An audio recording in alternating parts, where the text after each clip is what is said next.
Soyez les bienvenus, chers téléspectateurs, dans l'interview d'Africa 24. Notre invité est Letonji Beyeton, fondateur de l'organisation non gouvernementale ITT for Africa, qui a pour ambition de démocratiser les technologies de l'information en faisant la promotion de l'entrepreneuriat digital africain. Soyez le bienvenu sur ce plateau. Merci, madame.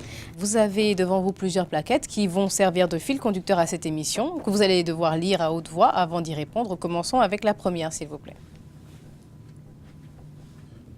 Vous comptez former 1 million de personnes dans les 5 prochaines années au TIC. Par quels moyens? Il est très important de développer ce secteur parce que c'est un secteur créateur de richesse et pourvoyeur d'emplois.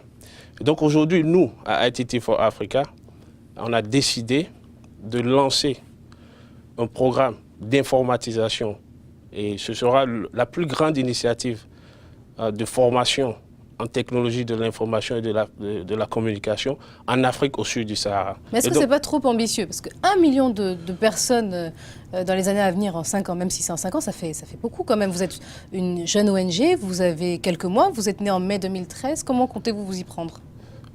Ok, 1 million de personnes, ce n'est pas beaucoup. Et pour un Américain, rien n'est impossible. Vous êtes américain? Je suis américain et béninois. Ah. Je suis les deux.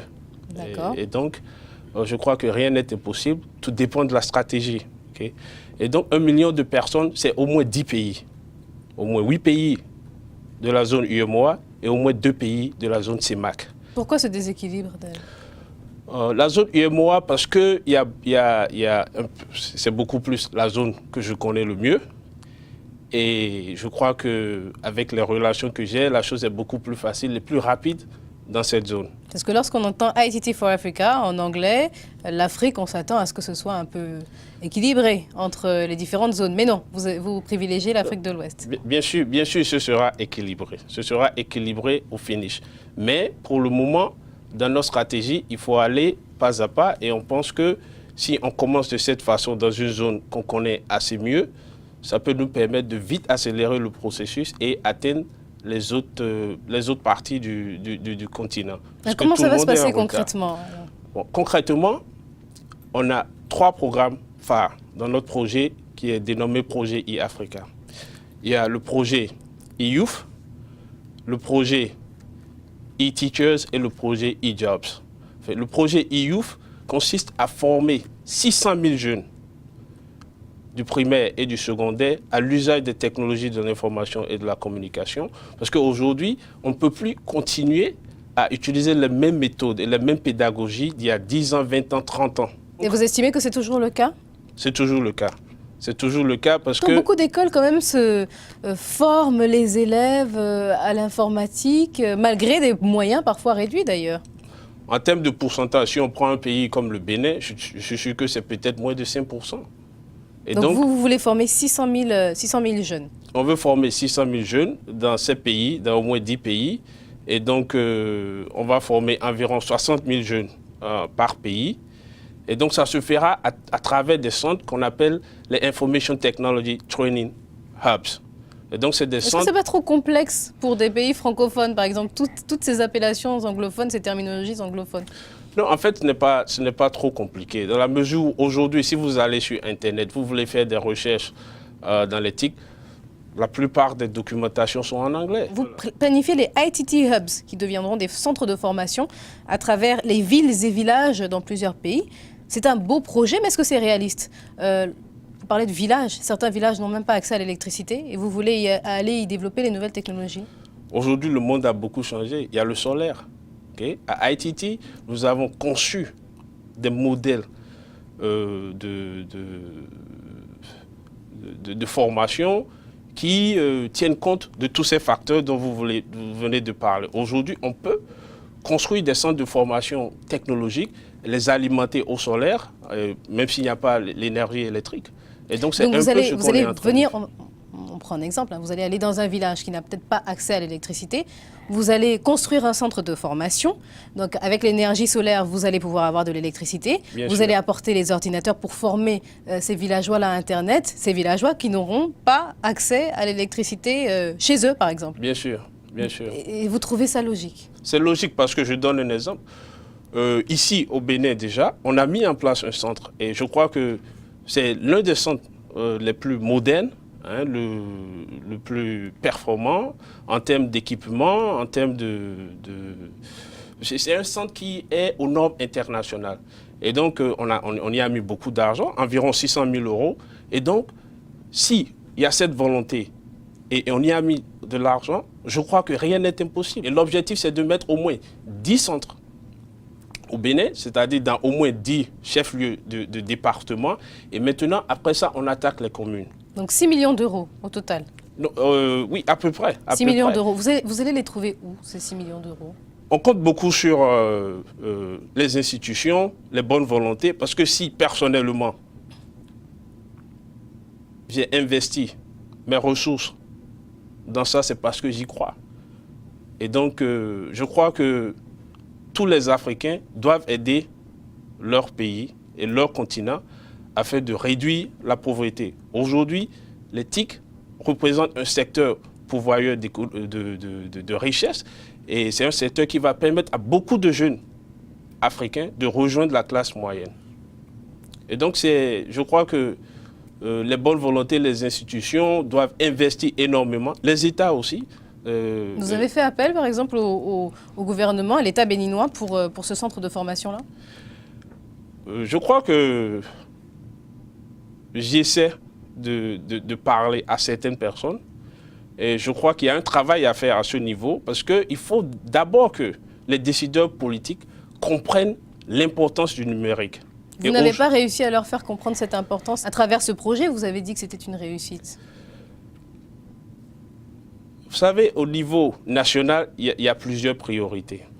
Et donc, je crois qu'avec le temps et les résultats, les autorités vont comprendre que c'est un projet qu'il faut supporter. Je crois que c'est parfois, dans la vie, il faut faire des choses pour changer les choses. Il faut des gens pour changer les choses. Vous voulez changer le visage du continent africain? Du continent, parce que l'immobilisme et l'attentisme ne vont pas développer le continent africain.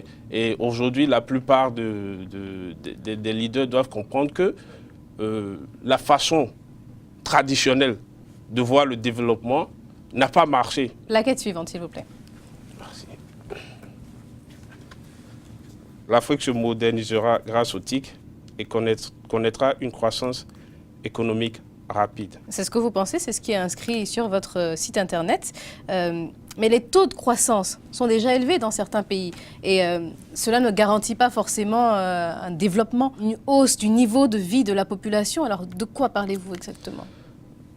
Effectivement, les taux de croissance sont déjà élevés dans certains pays, la plupart des pays anglophones.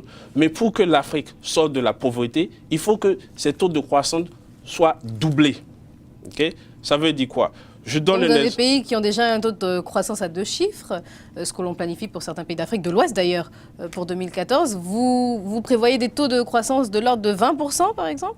Ben, c'est bien possible, 20%. 20% de taux de croissance. 20%, parce qu'il y a les opportunités économiques qu'il faut saisir. Il y a beaucoup d'opportunités économiques, surtout quand vous venez de l'étranger, vous voyez qu'il y a beaucoup d'opportunités économiques dans les pays africains, mais on ne développe pas assez l'expertise et qu'il faut pour ces opportunités économiques. Alors, je tiens entre les mains la dernière question. La question Joker qui vient clôturer cette émission. Vous avez déclaré effectivement que vous étiez impliqué dans les nouvelles technologies, tout ce qui a rapport avec Internet, ce qui veut dire aussi les réseaux sociaux. Après une petite enquête, il s'est avéré que votre ONG n'était inscrite sur Facebook, l'un des réseaux sociaux majeurs qui permet justement à la jeunesse d'être informée, que depuis le 31 octobre 2013. Alors comment l'expliquez-vous? Il y a une inadéquation entre ce dont vous parlez et puis la réalité? Non, je ne pense pas. Hein. On s'est inscrit, il faut voir la progression de l'ONG. Okay? On a créé l'ONG en mai, ça ne veut pas dire qu'on était opérationnel en mai. Okay? Et donc, c'est tout un processus. Et donc, aujourd'hui, on est en train de vulgariser ce qu'on est en train de faire. Même le site web, il y a beaucoup de choses qu'il faut changer sur ça. Vous voyez, et ça revient un peu à ce dont je vous ai parlé au départ. Mais justement, c'est ça qui est étonnant, parce que vous êtes en plein dedans et c'est après coup, après vous être relancé, que vous vous rendez compte qu'il y a ci ou ça à améliorer, alors que normalement, vous nagez dedans, ça devrait être l'une des priorités, vous auriez dû anticiper tout ça. Justement, nous sommes sur Facebook aujourd'hui. Il faut comprendre que cette initiative est une initiative personnelle. Je n'ai pas toute une armada de personnes qui travaillent pour moi. Et donc, vous savez, aujourd'hui, je suis toujours en train de recruter des gens pour travailler avec moi, surtout que je ne vis pas tout le temps au Bénin.